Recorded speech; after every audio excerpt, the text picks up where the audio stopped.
So we move on to the selection stage. Luckily for us this year, we are glad to have a working relationship with ICBC, who were part of the selection process. We have our friends from the media as well. We have Primal, we have somebody from Nigerian-Info. We had a couple of partners and friends who supported the process. In their own experience, what do they think? So when we had drilled down the nominations we had 407 for 2019. When we had drilled down the nomination to do background checks and everything with our volunteers, phone calls, visits to the families, then we came down to the top 30. Then we called these people who we call the independent judges to a room to say we want you people to help us think through this nomination and decide who you think the top 5 are. So we presented them the information we've gotten about all these, the top 30 nominees. In that process, one of the things we learned, it was a difficult task. Basically, it takes, because we've done our own background work, we just present to them to go home to think about it. But it took them 2 good days. At the first day, they said, no, we can't have the final decision on this day. We have to go back to think through it. It was quite a daunting task because it was at that point we found out part of our learnings now becomes how are these people exposed to corruption on the job. You can have an exciting young person who is doing amazing work, a civil servant, who works as an admin person. Rest. When public servants make decisions based on integrity, they do so not for the temporary material benefits to themselves, but for the long-term implications and the health of their actions on society. That's why I'm so excited about the Integrity Icon Project, to name and fame. What a great way to go, by celebrating and supporting honest civil servants and government officials in 3 ways. First, by supporting networks among these officials and others to share ideas, to collaborate, to push for accountability within the public sector.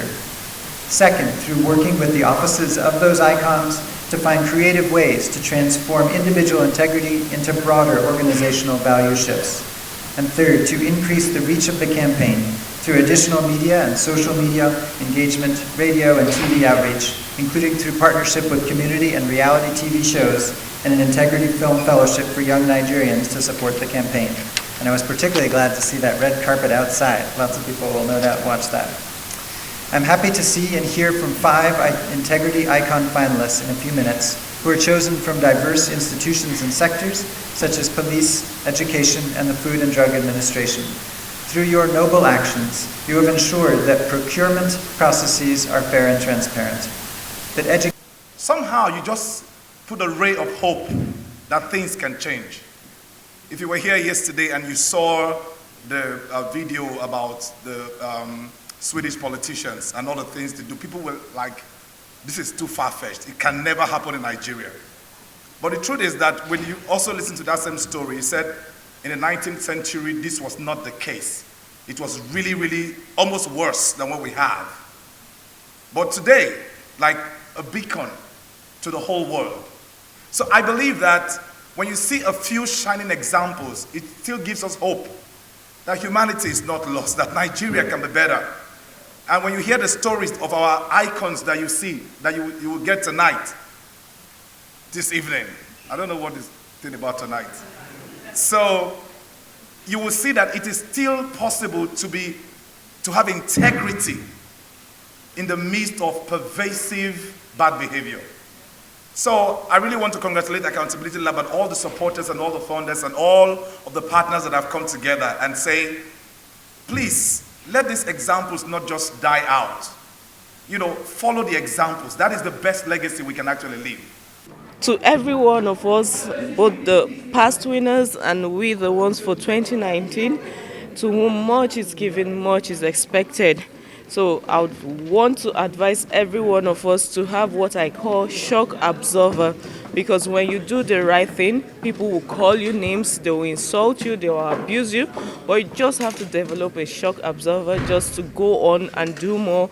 So we mentor very young people to change the narration about Nigeria, because the image we have about Nigeria abroad is very terrible. So when we can catch them young by doing the right things ourselves, then I think we can get Nigeria working again. Any good message for the organizers of the event? Oh, wonderful. They have been so great. In fact, I got so excited when I arrived Abuja and to this venue and saw the kind of partners that is, supporting Accountability Lab Nigeria, global partners, international partners, and I must encourage them to keep up the work they are doing, supporting what is good in Nigeria. Your name is Yes, my name is Tina Odinakachi Irimdu.